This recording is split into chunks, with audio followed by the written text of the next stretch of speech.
Nessa aula a gente vai falar de mercantilismo, o conceito, as características e as formas. Quanto ao conceito, a gente pode dizer que o mercantilismo pode ser entendido como a política e a prática econômica dos estados nacionais no período da transição do feudalismo para o capitalismo. Suas origens estão ligadas à centralização do poder, atingindo sua plenitude com o Estado absolutista. O traço principal que caracterizou essa política econômica foi a intervenção estatal nos assuntos econômicos. O efeito de dinamizar a economia nacional em proveito do fortalecimento do Estado. Nesse momento, era defendida a ideia de que somente um Estado centralizado e empreendedor teria condições de patrocinar o desenvolvimento nacional. Porém, é importante observar que essa prática econômica não expressava uma doutrina única. Variava de estado para estado, mantendo sempre o princípio de acumular metais preciosos e utilizar o Estado como meio centralizador. Quanto às características do mercantilismo, a gente pode dizer que ele tinha algumas expectativas e algumas táticas gerais que desencadearam uma série de ações na era moderna. Dentre elas, podemos citar o intervencionismo estatal.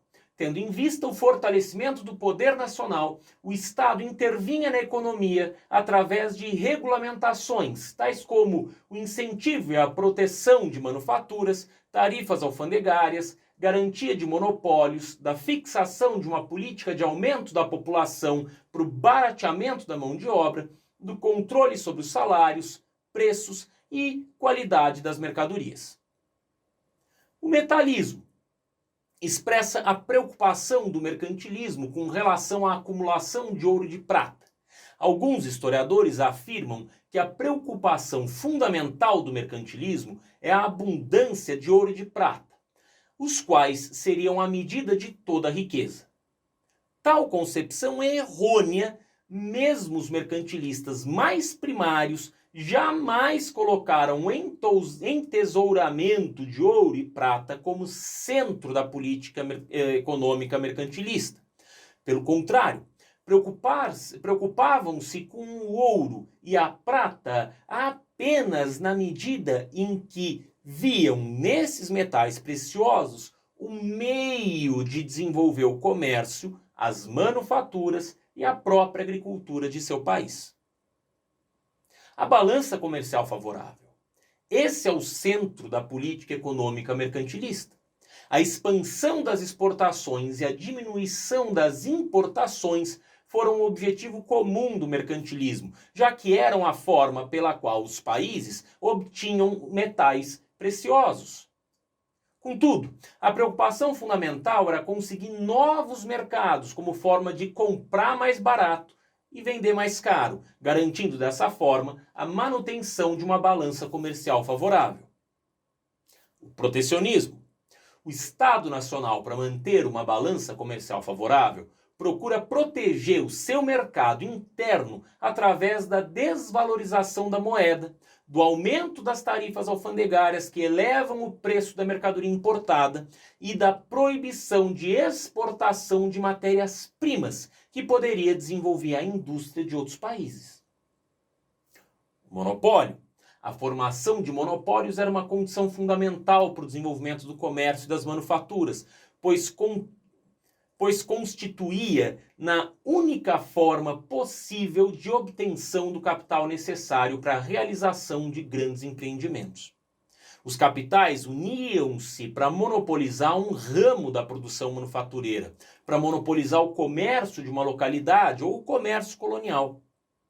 O monopólio, no entanto, pertencia ao Estado absolutista, que em troca de um pagamento, transferia-o aos burgueses. A doutrina mercantilista, colocada em prática pelos vários países da Europa Ocidental nos séculos XVI e XVII, obedeceu às condições específicas de cada país. Assim, por exemplo, se um país possuía minas de ouro e prata ou colônias produtoras de metais, a ênfase seria dada ao metalismo. Se um país não possuía fontes de metais preciosos, procuraria manter uma balança de comércio favorável através do desenvolvimento do comércio e das manufaturas. de acordo com a maneira especial através da qual um país procurava aumentar a riqueza nacional, é que era caracterizado o tipo de mercantilismo.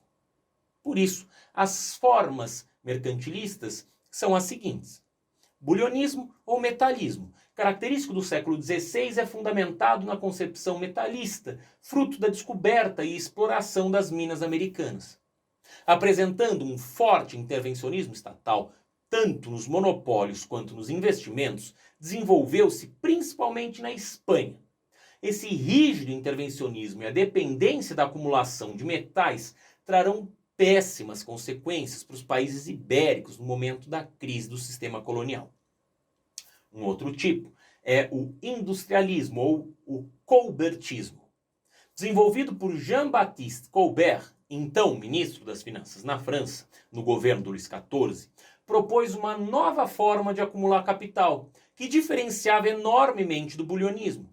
A política econômica francesa se fundamentou nesse momento em um incentivo à produção manufatureira, incluindo artigos de luxo, para atender melhor a demanda do mercado internacional. Um outro tipo é o comercialismo. O mercantilismo inglês apoiava-se na teoria de que, desde que fosse possível manter a balança comercial favorável, não havendo restrições com relação às importações, a meta básica era que o quantitativo das exportações fosse sempre superior e que transportasse um número crescente de mercadorias. Nos Países Baixos, não vamos encontrar a mesma rigidez dos demais países. Em parte, o desenvolvimento econômico dos países aproximou-se de uma economia liberal, diferente da França. O Estado foi a franca expansão da burguesia comercial. Nesse caso, o aspecto econômico supera o político. O cameralismo. Durante a Idade Moderna, o que hoje conhecemos como Alemanha não passava de alguns pequenos estados. Aproveitando-se das experiências mercantilistas dos outros países, por iniciativa da Prússia, um dos estados germânicos, foi criada uma associação entre os estados para fortalecer a economia e o tesouro real. O nome cameralismo vem de Kammer, o nome do tesouro real. Alguns economistas chegam a afirmar que é através da quantidade de ouro e prata acumulada por um país que se tem ideia de sua riqueza. Aqueles países que carecem de reservas de metais preciosos irão obtê-lo através do seu desenvolvimento comercial. Mas como? Mantendo sempre a sua balança comercial favorável, ou seja, exportando o máximo e importando o mínimo.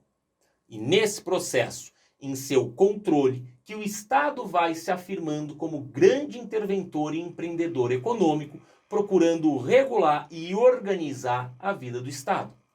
Nessas condições, contando com o desenvolvimento do comércio, é que as grandes navegações e o comércio colonial adquirem importância fundamental. Mas isso já é assunto para outra aula. Até mais.